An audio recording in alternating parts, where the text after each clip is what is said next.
કોયડા ઉકલે, આજ બાળકો ઘરે ગયા નહીં, તારે અમારા હિસાબે તારે બંધાવવું પડ્યું ને, તને દુઃખ થાય છે ને? કનૈયો કે ના ના. અને આમ યશોદા એને બાંધી અને પછી જેવા રૂમમાં ગયા એટલે કનૈયાને એમ થયું કે મને મેં બાંધ્યો તો મારે કોકને છોડાવવા જોઈએ ને, એટલે પોતે બની ગયો બળદ અને ખાંડણિયાને બનાવી દીધું ગાડું અને એ ઠેલણ ગાડી કરી નીકળ્યો. અને નંદ બાબાના આંગણામાં છે ને બે ઝાડવા હતા યમલા અર્જુનના, એની વચ્ચે થોડીક જગ્યા હતી, એમાં થઈને હાલવાઈ ગયો અને ખાંડણીઓ પડી ગયો આડો. બે ઝાડ છે ને એની વચ્ચે આમ આડો પડી ગયો અને કનૈયાએ જોરદાર જોંટો માર્યો ને ક્યાં બે ઝાડ ખાંગા થયા ને એમાંથી બે પુરુષ બહાર નીકળ્યા. કૃષ્ણ જાણતા હતા તો એ પૂછ્યું, આપ કોણ છો? પરીક્ષિત પૂછે છે, એ ઝાડમાંથી કોણ નીકળ્યું? તો કે એ કુબેરના દીકરા છે, એકનું નામ છે નલકુબેર ને એકનું નામ મણિગ્રીવ. એને બાપની સંપત્તિ બહુ મળી છે. પરીક્ષિત કે એને ઝાડીઓનીમાં કેમ જવું પડ્યું? તો કે સંપત્તિનો બહુ અતિરેક થયો. અને તમે જોજો સંસ્કાર વગરની સંપત્તિ છે ને એ અમુક વાતો તમને ખબર ન પડતા જીવનમાં લાવશે. એક વ્યસનાધીનતા, સંસ્કાર વગરની સંપત્તિ વ્યસનાધીનતા લાવે. બીજું આળસ પ્રિયતા લાવે. ત્રીજું વિદ્યાહીનતા લાવે. ચોથું પૌરુષહીનતા અને પાંચમું શૃંગાર પ્રિયતા. આ સંસ્કાર વગરની સંપત્તિ 5 દુર્ગુણ લાવે. તમે જો આજે મોટા મોટા બાપના નબીરાઓ છે ને એ વ્યસનાધીન થઈ ગયા છે. ખબર ન પડતા એનામાં ઘૂસી ગયા વ્યસન, એનામાં આળસ આવી ગઈ. અમારે હવે શું કરવાની જરૂર, અમારે આગળ રૂપિયો છે. સર્વગુણ કંચન માશ્રય સ્થિતે. એટલે એનામાં આળસ પ્રિયતા. એને એમ થયું કે અમારે ભણવાની શું જરૂર, એટલે વિદ્યાહીનતા. તમે જો આમ યાજ્ઞવલ્ક્યના ચરિત્રમાં આવે છે કે જ્યારે ઓલું તપોવનનું તીર્થનું જળ લઈને યાજ્ઞવલ્ક્ય સુપ્રી રાજાના બંગલે ગયા ને, ત્યારે એને કીધું કે હે રાજા, તપોવનનું તીર્થનું જળ. ત્યારે રાજાએ શું કીધું, મારી જિંદગીનું જળ મારી બાજુમાં બેઠું છે. આમ કહીને એની રાણીનો હાથ ખેંચ્યો. આ વિદ્યાહીનતા કહેવાય. અને પૌરુષહીનતા, વધારે પડતી સંપત્તિના અતિરેકમાં તમે જોજો પૌરુષહીનતા આવે. જ્યારે પાંડુ આમ વનમાં હતા ને ત્યારે ઓલા કૌરવો સૈન્ય લઈ અને જંગલમાં એની લડવાઈ ગયા. ત્યારે ઓલો દ્રુપદ રાજાનો દીકરો ઉત્તર છે ને એ કૌરવનું સૈન્ય જોઈને મુઠ્ઠીઓ વાળીને ભાગ્યો. પૌરુષહીનતા. એ તો અર્જુને બાવડું પકડ્યું કે જાછો ક્યાં? પૌરુષહીનતા છે. અને સંપત્તિના અતિરેકમાં શૃંગાર પ્રિયતા. આજે તો તમે જો ક્યારેક ક્યારેક આ તો દીકરી છે દીકરીઓ એ ખબર ન પડે, બેયના એક જ સરખા ડ્રેસ. શૃંગાર પ્રિયતા. અને એમાંય તમે જો બાપની સંપત્તિ જ્યારે મળે છે ને ત્યારે જુગાર, વ્યભિચાર, માંસ, મદિરા આ બધું સહજ આવે. હવે આ બે છોકરાઓ છે ને લક્ષ્મીના મદમાં ભાન ભૂલ્યા અને ખૂબ મદિરા પાન કર્યો અને યુવાન સ્ત્રીઓને લઈ અને ગંગાના જળમાં દિગંબર નાવા પડ્યા. અને એર ઉઈ ગયો. એને એમ થઈ ગયું ઘર જીભ વધારે કસરાઈ ગઈ. લે ફસાને જમાડાય આ મોંઘવારીમાં. એ વિચાર કરતો હતો ને ક્યાં એરો પાછો આવ્યો. ફૂંક, હે શરમાળિયા દાદા બચાવો તો હો બ્રાહ્મણ જમાડો. કે એરો વી ગયો અને સીધો દુકાને જઈને થડા ઉપર બેઠો. પણ બેઠો બેઠો વિચાર કરે કે હો બ્રાહ્મણ આ મોંઘવારીમાં જમાડે. પાછો ઈનો ઈ દલાતરવાળી જેમ વિચાર કરે હો કે હો ન હોય, એકને જમાડો હાસા દિલથી તો હો જ ગણાય. વાહિલા 2 મીંડા કાઢી નાખ્યા હોય તો તો કે ના બરોબર છે, હાસા દિલથી જમાડીએ તો હોત જમાડ્યા ઘણા. ક્યાં એક ભૂદેવ નીકળ્યા, એને કીધું એ ગૌરી કાકા આવો તો. એક બ્રાહ્મણને જમાડવાનો ખર્ચ તો કે 250 ચોખ્ખું ઘી, 250 તેલ, 250 ચોખા. તો એને માપનો મગજમાં બેઠો, કાંઈ એકને જમાડવામાં 250 ચોખ્ખું ઘી થોડું જોઈએ. જાઓ જાઓ કે ક્યારેક વાત. હવે આ તો હું પૂછતો હતો તમને. એ વહી ગયો ને એમાં બરોબર એક મફતનગરમાં રહેવા આવેલો લોભનો દાદો, અને એ બરોબર ત્યાંથી નીકળ્યો ને એટલે તરત જ એને હાથ પાડીને કીધું કે એ ઈસુ કાકા આવો તો. એક બ્રાહ્મણને જમાડવાનો ખર્ચ કેટલો? તો કે કાંઈ નહીં, 9 ટાક તેલ, 9 ટાક ચોખા, 9 ટાક તુરડા.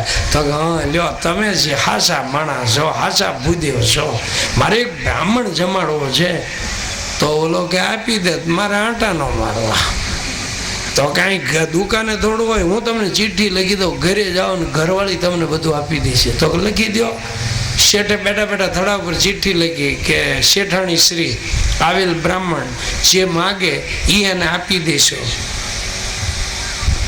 લખી તન ફલાણા ફલાણા શેઠ. ઉપર દુકાનનો પ્રોવિઝન સ્ટોરનો સિક્કો માર્યો, હેઠે સહી કરી શેઠે અને આપી શેઠીએ બ્રાહ્મણને.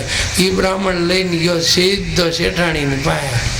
આમ કોલબેલ વગાડ્યો, ક્યાં શેઠાણી તરત બહાર આવ્યા. બ્રાહ્મણ કે બેન જય શ્રી કૃષ્ણ. તો જય શ્રી કૃષ્ણ. કે શેઠે ચિઠ્ઠી મોકલી.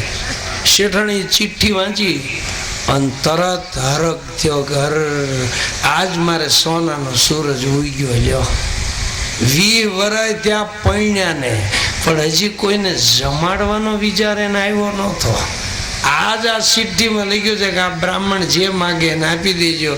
તો ભૂદેવ તમે વાહેલ્યા દરવાજા આવો ને વખાર છે ને તે જોઈ તમને કાઢી દો. ઓલો બ્રાહ્મણ સમજી ગયો આંકડે મધ અને માખ્યું વગરનો. એને શેઠાણીને કીધું કે ઉભા રહ્યો, હું 2 લારી લેતો આવું. એટલે એ ના કે ઓલા લારી વાળા ઉભા હતા, ત્યાં જઈને કે એ ભાઈ અહીંથી સામાન ભરીને મફતનગરમાં લઈ જવાનો છે. ઓલા કે ત્યાં રસ્તો સારો નથી, ન આવીએ. ઓલો બ્રાહ્મણ કે પણ તમારે જે જોઈ ભાડું લ્યો, બીજું શું છે? તો કે 40 રૂપિયા થાય. તો નહીં, 2 ને 10 વધારે 50 આપી ચાલો. એ 2 લારીવાળાને લઈ આવ્યા અને વખાર પાસે ઊભી રાખીને શેઠાણી કે ચિઠ્ઠીમાં લખ્યું જ છે, જે જોઈ બધું લઈ જાજો. એટલે ઓલો બ્રાહ્મણ કે તો હા એ મને એટલે જ મોકલ્યો છે ને. એને કીધું 2 મોરસ્યા અને 2 મઢી તુરડા, 2 સાધુ સિંહ ચોખા, 5 તેલના ડબ્બા, 5 ઘીના. શેઠાણી કે લઈ જ જાઓ, ઘણા વરે આવી ચિઠ્ઠી આવી છે. એ 2 લારી કહ ભરાવી લીધી હો. ઓલો લારી વાળો કે એ ભાઈ હવે ટાયર હારા નથી હો, હવે નહીં પોગે. તો કે એમ? તો કે લ્યો શેઠાણીને કે બેન જય શ્રી કૃષ્ણ. હવે એટલું ઘણું. એ શેઠાણી જઈને જય શ્રી કૃષ્ણ કર્યા અને પછી 2 લારી મફતનગરના રોડે, એક હાલે નહીં. અન બ્રાહ્મણ ઉતરી ભીં દેવરાવે, ઢોરો ચડાવીને ઠેઠ મફતનગરમાં એના ઘરના નાકે બાણું ખટખટાવી. ક્યાં તો એના ઘરવાળી બ્રાહ્મણી બહાર આવીને કે કોનું છે આ બધું? અન બ્રાહ્મણ ખીજાણો, તમને એવું વહીવટ કરવાનું સાનામાના ઉતારવા માંડો ને. એ બધું અંદર ખડકાવી દીધું. ઓલાને 50 આપી દીધા ને 2 લારીવાળા વહી ગયા. બ્રાહ્મણ જમીન આડે પડકે થયો ને અહીંયા શેઠ 1:30 વાગે દુકાનેથી આવ્યા ને જમવા બેઠા, હાથ પગ ધોઈને 2 ખોળિયા ખાધા ને 3જો કોળિયો હાથમાં લીધો ને ક્યાં યાદ આવી ગયું. શેઠાણીને કે ઓલો ભૂદેવ આવ્યો તો કે હા એ તો બધું લઈ ગયો. કે હું બધું લઈ ગયો? તો કે એ તો 2 મોરી છે.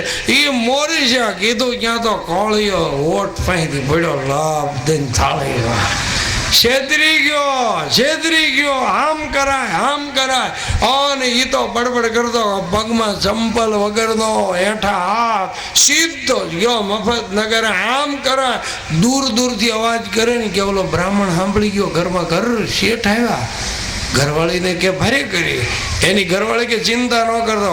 એ પડખે ગભાભાઈને ઘેરે ઓલી ગાય હતી ને એનું ઘસાણ લઈ અને સીધી લાવીને લીપી નાખ્યો ને એને ધણીને કે દખણા દો, માથું રાખીને સુઈ જાઓ. ખુરાઈ દીધા ને બ્રાહ્મણના ઘરે ફાળિયા હોય જ. એ તરત એક લાંબો ફાળીઓ કાઢી અને પગથી માથા સુધી ઓઢાડી અને પગ પાસે બે લાંબો ઘૂમટો તાણીને શેઠે હજી પગ મૂકી ક્યાં તો રોવે. એ શેઠનું નખો જાય. ખોરું ઘી આપીને બ્રાહ્મણ મારી નાખ્યો. હે શેઠ, હે નગર છે. ઓલો શેઠ તો મૂંઝાઈ ગયો, ઘર આ તો મારા ખાતે સડી ગયો, ગામમાં મારી અપકીર્તિ થશે. ઓલી બ્રાહ્મણી વેણે વેણે શેઠને જ રોવે. ઓલો બ્રાહ્મણે ઓલા શેઠે ખિસ્સામાં હાથ નાખ્યો ને તો હોવાની 10 હતી એ 1000 રૂપિયા કાઢીને ઓલી બ્રાહ્મણી રોતી હતી. એને કે એ બેન, આની વાંહે સારું કારજ કરજો, પણ રોવામાંથી મારું નામ કાઢી નાખો ને. ઓલી બ્રાહ્મણીએ રોતા રોતા 1000 લઈ લીધા. અને ઓલો શેઠ છે ને એ તરત મુઠ્ઠીઓ વાળીને વળી ગયો, પાછો નાકો વટી ગયો ને કે ઓલી બ્રાહ્મણી રોતી બંધ થઈ ગઈ. અને ઓલો બ્રાહ્મણ તરત ફાળિયામાંથી માથો કાઢીને કે શાબાશ, ધન્યો ગ્રહસ્થાશ્રમ. ધન્ય છે તારી હારે લગ્ન કર્યા ને ત્યારે એની ઘરવાળી હતી કે તમે સીધું લાવ્યા તો મારે દક્ષિણાનું કંઈક કરવું જોઈએ. એટલે કે મેં રોતા રોતા 1000 લઈ લીધા. એટલે પીપલિકાર જીતન ધાન્યમ મક્ષિકા સંજીતમ મધુ લુબ્ધેનો પારજિત દ્રવ્યમ આ ધ્યાનકા સુર દેહાધ્યાસ ને બલરામે ખલાસ કર્યો. અને એક દિવસ બધા મિત્રોએ કીધું કે અહીંયા યમુનાના ધરામાં એક કાલી નામનો નાગ રહે છે. અને મિત્રોને લઈને ગાયો ચરાવવા ગયા અને દડાથી રમતા એને શરત કરી કે દડો જેના હાથથી જાય ધરામાં એને લાવી દેવાનો. કનૈયાએ જોરદાર ફટકો માર્યો ને ગયો સીધો દડા ધરામાં અને કદમના ઝાડ ઉપર ચડ્યો. હવે હું દડો કાઢી દો. મિત્રો કે રહેવા દે કનૈયા, કાલી નાગ અંદર રહે છે. કનૈયાએ કીધું નહીં, શરત મારી છે એટલે મારે અંદર જવું જ જોઈએ. અને સીધો જેને ધરાની અંદર કૂદકો માર્યો. અને એ વખતે કાલી નાગ આવ્યો છે ને એને કરડવા માંડ્યો. પણ જેમ જેમ કરડે એમ ઝેર અમૃત થાય. એક હાથમાં પૂંછડું ને બીજા હાથમાં એની ફણા. કાલી નાગની ફણા ઉપર આરૂઢ થયા છે અને ત્યાં નૃત્ય કરવા માંડ્યા. અને ઓલા કાલીના મોઢામાંથી લોહી માંડ્યું હકવા. નાગપત્નીઓ આવીને એને ક્ષમા યાચના માગી છે. એ વખતે કૃષ્ણ ભગવાન જ્યારે કાલી નાગને નાથવા ધરામ પડ્યા ને ત્યારે યમુનામાંથી વૃંદાવનમાંથી સ્ત્રીઓ પૂજા કરતી કરતી ભાગી. કોઈ રસોઈ બનાવતા ભાગ્યા. અરે વેપારીઓ બધા સોગઠા છોડીને ગયા. આ નવીન કહેવાય હો. નગર તમે જોજો ગામમાં ચેક ડેમમાં છોકરો ડૂબી ગયો હોય ને આખું ગામ જાય દોડી, પણ વેપારી લગભગ સોગઠું ન છોડે. ઈ જેને આમ બેઠો બેઠો પૂછ્યા કરે કાં નીકળ્યો કે પછી એકો આટ બોલાવી કે શું કર્યું, ઈ નો ઉભો થાય. આ કૃષ્ણનું લોક હૃદયની અંદર સ્થાન છે. અને કાલી નાગ છે ને એને નાથ્યો છે ને એને રમણદીપમાં મોકલી દીધો. આ કાલી નામનો રાજા છે. હરિવંશમાં બધી ઘટનાઓ છે, પણ આ સમાધિ ભાષામાં છે ને આવી રીતના બધી ભાવાત્મક શૈલીમાં લખવામાં આવી છે. કાલી નાગમાં ઝેર હતું. તમે જો આપણી એક એક ઇન્દ્રિયોમાં ઝેર ભર્યું છે. એટલે તમે જો એકાદ માણસને જોવો ને તો તમને આંખમાં બહુ ગમે, પાછો બીજો જોવો ને ત્યાં આંખમાં ખૂંતે, આ ક્યાં આવ્યો. તમે જો આ એક એક ઇન્દ્રિયોની અંદર છે ને આવું ઝેર ભરેલું છે. ત્યાં સુધી ભક્તિ ન થાય એટલે કાલી નાગને નાથ્યો. ઇન્દ્રિયોને ભગવાનમાં વાળો, ઇન્દ્રિયોને વિવેકથી વશ કરી અને એને રમણદીપમાં મોકલો. જોકે ઐતિહાસિક ઘટના એવી છે કે કાલી નાગ છે એ કાલી નામનો રાજા છે. આ જે ગરુડ છે ને એ નાગને ખાઈ જતો. એટલે બધા નાગ લોકોએ ગરુડને એમ કીધું કે ભાઈ અમે તમારો ભાગ આપી દઈએ તો પીપળા હેઠે મારો ભાગ મૂકી દેવો તો હું તમને ખાવ ને. એ વખતે કદ્રુનો દીકરો આ કાલી છે એ થોડોક ઉન્મત્ત હતો. એને કીધું હું ગરુડને નો ભાગ આપું. એટલે ગરુડ કાલીને મારવા દોડ્યો. એટલે અહીંયા કાલી જેને એ યમુનાના ધરામાં આવી ગયો, અહીંયા આવ્યો છે. ત્યારે પરીક્ષિત પૂછે, અહીંયા ગરુડ નથી એને મારતો? તો કે ના, સોભરી તપસ્વીના શ્રાપથી ગરુડ અહીંયા આવતા નથી. પણ આ કાલીનું જે ભોગવાદનું ઝેર ફેલાય છે એને કને અટકાવીને રમણદીપમાં મોકલી દીધો. અને ઇન્દ્રિયોને ભોગથી નહીં, ભક્તિ રસથી પોષવાની છે.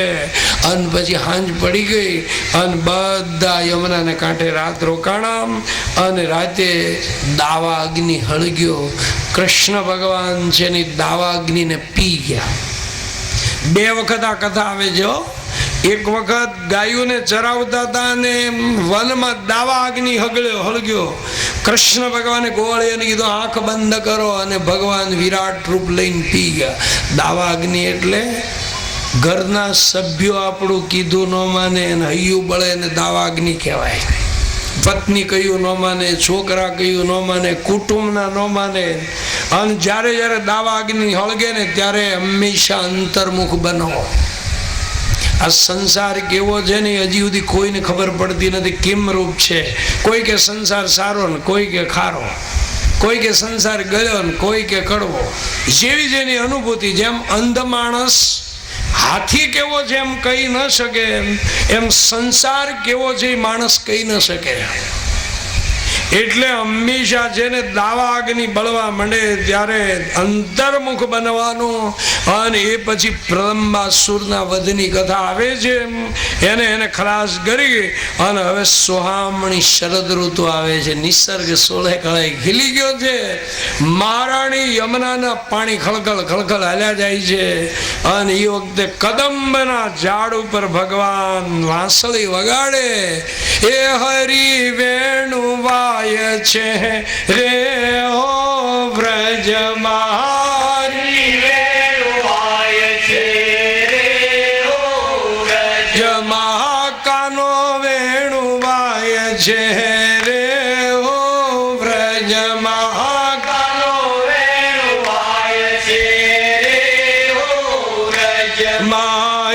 એનો વ્રજ લાગ્યો રે મારા તનમાં,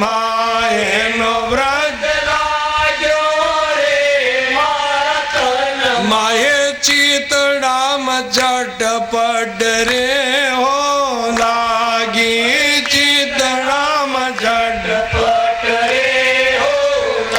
આમ સુંદર મજાનો વેણુનો નાદ સાંભળીને ગોપીઓ જે વર્ણન કરે એનું નામ છે વેણુ ગીત. પણ કાલ પાછા સવારે 8 વાગે આવીએ ત્યારે આ વેણુ ગીતને નમસ્કાર કરીએ. બહુ સુંદર મજાના ચરિત્રો છે. વાતો કરતા કરતા ફાટ હાંજ પડી જાય, ખબર ન રહે. આવું કૃષ્ણનું જીવન. સતત વાગોળો. કૃતસ્ય પુનઃ પુનઃ કર્ણમ ઇતિ અભ્યાસ. ઠેઠ જન્મ દ્યો મથુરામાંથી ઠેઠ દેહોત્સર્ગ દ્યો ત્યાં સુધીનું જીવન એ લોકવધુ લીલા કેવલ્યમ. અને એ લીલાને નમસ્કાર કરીએ. પણ આરતી પ્રસાદ લઈને પછી છૂટા પડીએ. બોલીએ કૃષ્ણ કનૈયા ગોવર્ધનનાથ કી જય. ઓમ નમઃ પાર્વતી પતે. હર હર મહાદેવ.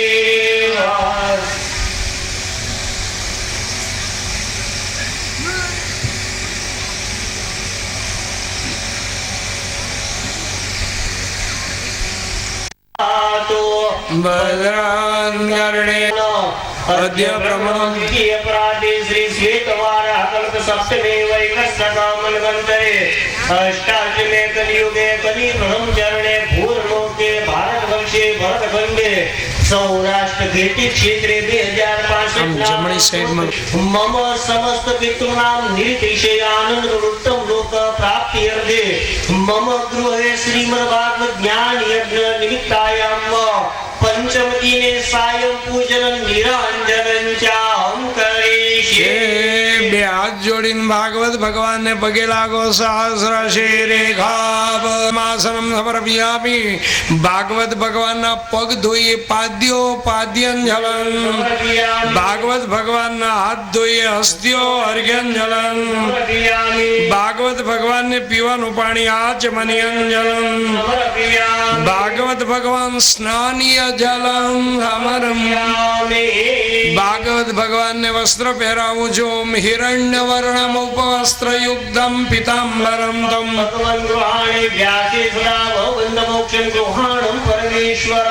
વસ્ત્ર ઉપવસ્ત્રમ સમર્પયામિ. સોમો રાજા વિદ્વાન યક્ષમાદમ જદઃ.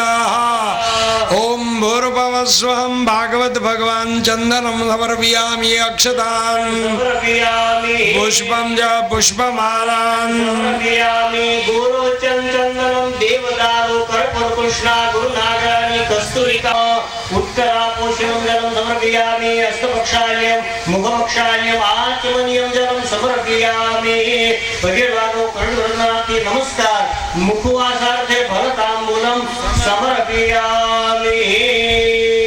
નિરાંજન દીપ ગંગલના દાતા આવ્યો છો તવ ચરણે. આવ્યો છું તવ ચરણે. હે જીવનને ધરવા. ઓમ જય યોગેશ્વર ભગવાન બાલ્યે શક્તિ વિનાનો સાવ અજાણ જગે. પ્રભુ સાવય જાણ જગે. ગેલ કુદરુ ધનમાં ગેલ કુદરુ જન્મા ભૂલ્યો હું તુજને.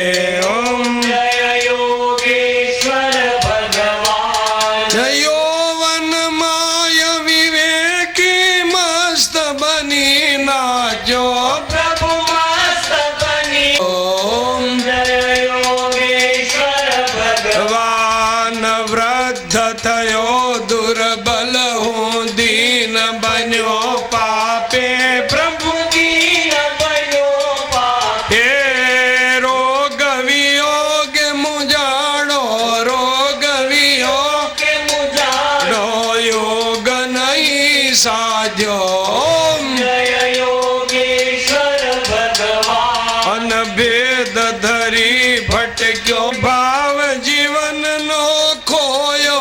ભાવ જીવનનો ખોયો. અને ભોગ મહી મોયો. કન દિલ ધરજે.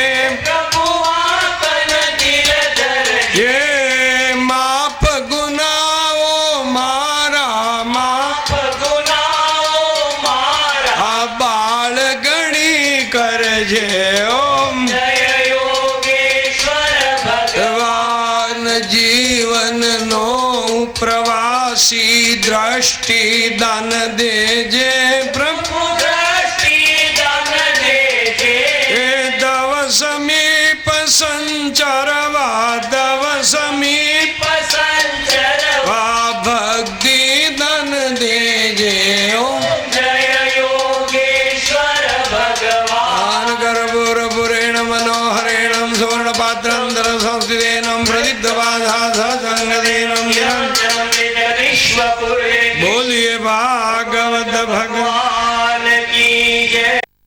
તાની શ્રવણ દર્શન પરીક્ષાયામ પરે પદે યમુનાથી ભગવાનને આરતી આપો. દેવ વંદનમ ધૂપમ દીપમ દર્શયામિ. તમે બધા આરતી લઈ લો. આત્મ સંરક્ષણાર્થે આત્મા ચક્ષુર્ભિવંદનમ.